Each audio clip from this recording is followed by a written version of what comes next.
lot kung ano lang yung kaya mo ba rin sabihin sa akin. Yeah, no. When I think about Mom, I forget she's gone. You know, sometimes yung naisip ko nandiyan lang siya. And then, you snap back and then you remember she's no longer there. As I said nga, it comes in waves, but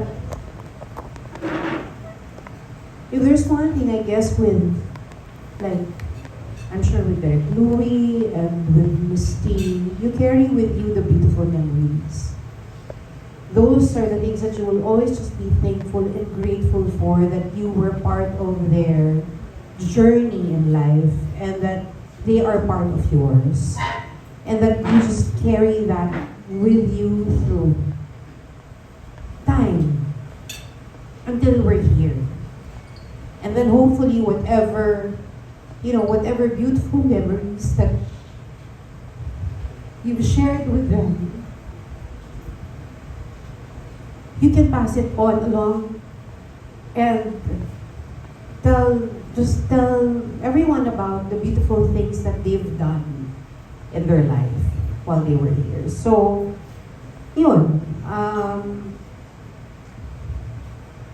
Pagdating naman sa aming magkakapatid, I'd like to apologize to my co-actors, to Miss T, to Ate Cooks, to Kuya Lloyd, to Derek, and to Mama Beth.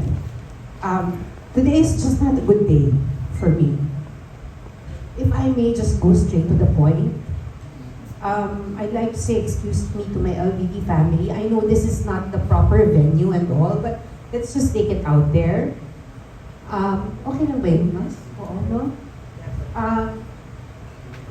Ian was interviewed before I came here. He was in Fast Talk with Boy Abunda. Hindi ko siya nakausap ng isang taon na. Ian and I have not spoken in 1 year. So many things have been said about me, about my death, about my two brothers. I have never said anything. Why? Because nirerespeto ko pa rin ang mami ko. At nirerespeto ko ang daddy namin na si Christopher De Leo.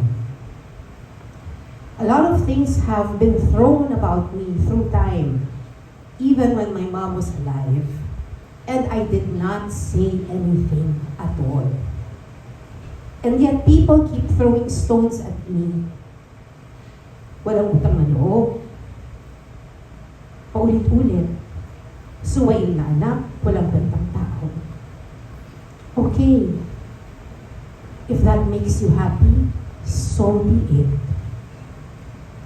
Pero ang hindi ko matitake ay ang isang sinungaling na tao.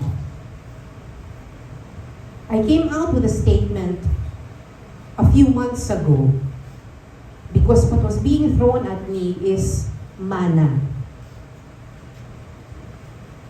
Yung mana na yan, just to clarify, Ma'am, Miss D, I'm sorry po. This is about the show, but I'm really sorry. I apologize. Anyway. Okay, mana. Let me be clear. Wala akong hinahabol na mana. Wala akong hinihinging mana. Ni piso wala. Kaya kong magtrabaho at magpakahirap, magpuyat. Simula nang namulat ako, buntot ko ang hila ko. Hindi ako humingi ng tulong at hindi ako naging pabigat sa mga magulang ko. Kaya huwag niyong ibato sa akin ang mana. Dahil kaya kong magsumikap at maghirap. Kung ano man ang niiwan ni Mami, mga lupain niya sa Bicol, yun lang ang meron siya. Alam yan ni Rodel. Tanungin niyo yung mga taong nakakaalam. Alam yan ni Rodel. Wala namang ibang naiwan ng Mami kung hindi yun.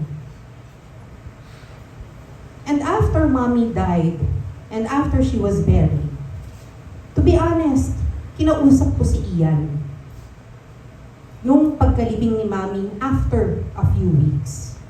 Tinanong ko siya, Ian, are you willing to share the properties of mommy with us? And tinanong ko yan without Matet, Kiko, and Ken knowing. Why? Kasi naawa ko dun sa tatlo eh.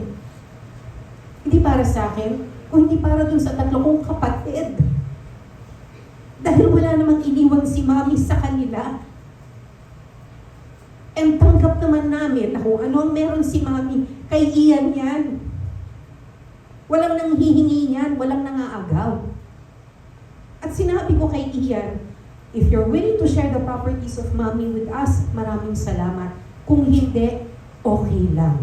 Walang problema. And tinanong ko yan without Matet, Kiko, and Ken knowing. I just wanted to know if he would. For the sake of the three. Kasi ako, kaya ko eh. Buong buhay ko naman kinaya ko. Dumating ang punto sa buhay ko, wala akong pera, wala akong panggas, pinuputulan ako ng Meralco, ng tubig. Wala naman tumutulong sa akin. Pero kahit minsan, hindi ko dinistorbo ang mga magulang ko, kahit mga anak ko. Pero kinaya ko, tumayo ako, nagsipag ako sa tulong ng asawa ko, kaming dalawa. Tamaan ako ng kidlat ngayon kung meron akong naagrabyadong tao. Kaya huwag niyong ibabato sa amin yung mana. Kay Ian na yan. Pagdating naman doon sa foundation, tinanong ko siya. Sabi ko, are you willing to do the foundation with us? Sabi ko, magtayo tayo para kay mami to continue her legacy. Anong sinabi niya? I'm not ready. Wala akong ilalabas na pera. At lahat ng usapan namin ni Ian, nasa text yan. May kopya ako. Sabi niya, hindi ko pa kaya ngayon. Sabi ko, okay. Irerespeto ko yan. Hanggang sa nagkaroon kami ulit ng conversation because Matet and Kiko and Ken said, ate, naiintindihan namin yung gusto mong gawin. Magtayo na tayo. Sabi ko, hindi ko pwedeng itayo to nang hindi tayo kompleto. Kinausap ko ulit si Ian. Sabi niya, hindi, go ahead, do it. Gawin nyo, susuportahan ko yan. Ang sabi niya sa akin, pag ready na ba ako, pwede akong sumali? Sabi ko, oo, Ian. Kasi atin to, for the legacy of mommy. Ano ba ang legacy? Ano ba ang legacy? Ang legacy ni mami, isang pagtulong sa kapwa, hindi ba? Yun lang naman ang gusto kong ituloy. Hindi para pagkakitaan ng kahit ano.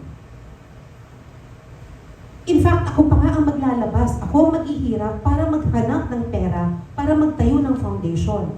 When I finally was able to put up the foundation, anong ginawa niya? Nagpunta sa Facebook.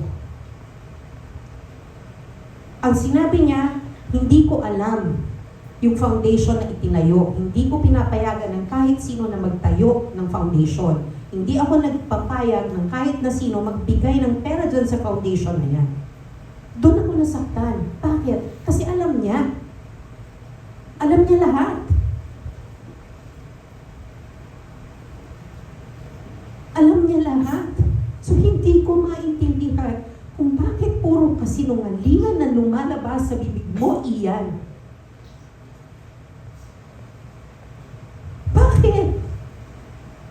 Sinabi niya kanina sa fast talk, sinabi daw niya sa akin, kay Matet, kay Kiko, kay Ken, na magtatayo siya ng one-person corporation ng enterprise. He never told us. He never told us, he never shared with us anything at all. Wala siyang shinare, wala siyang sinabi, wala siyang kwento. Pinahayaan na nga namin, ako tahimik na ako eh. But I will not allow anyone to put Matet down, to put Kiko down, to put Ken down, and to say all these lies because it's not true.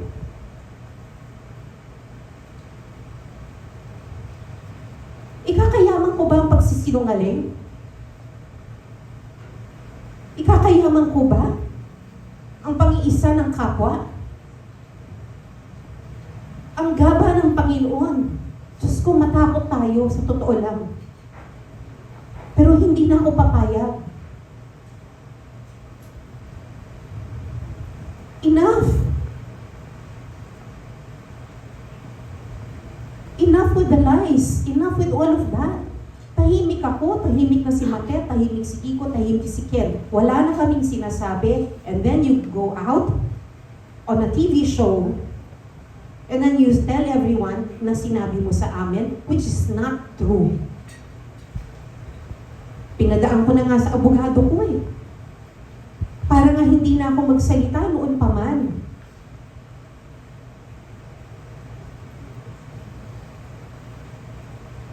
So this is just to clarify. Whatever you're hearing, whatever you know, it's not true. Now this is coming from me. And this pains me so much kasi tinuring ko siya. Nalagaan ko siya bilang kapatid. Binilin sa akin ng nanay ko. Ilang taon bang wala si Mami na nasa Amerika siya? Sa akin naiwan si Matet, si Kiko, si Ken, kahit si Ian ilang taon sa akin pumira yan. Nung asawa ko pa si Monching, ginawa pa namin siya ng sariling kwarto sa bahay namin.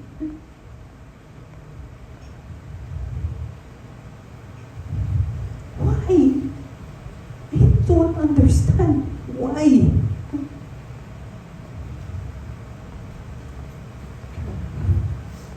Again, sa kanya na lahat. Wala akong hinihingi. Wala kaming hinihingi. Wala akong inaagaw. Walang inaagaw si Matet. He can have it all. Kasi para sa akin, sapat na natawag kong Mami si Nora Honor. Sapat na napalaki ako ng isang superstar. Sapat na nabigyan ako ng pangalan ni Mami. He can have it all. Galit ako. Galit na galit ako.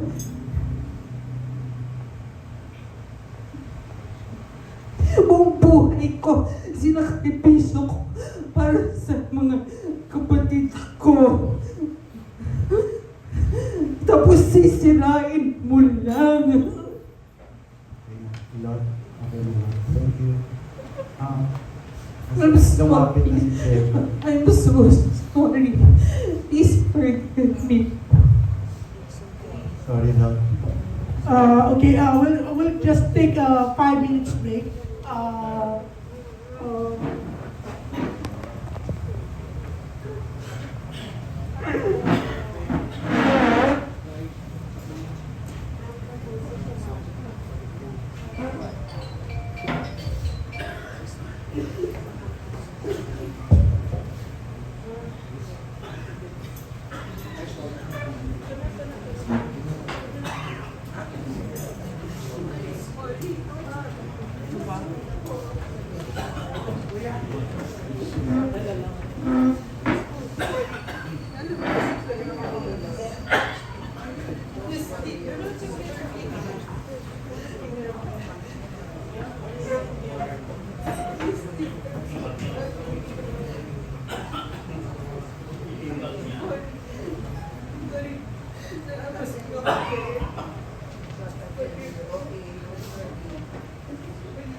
Well, excuse Miss Lot na po.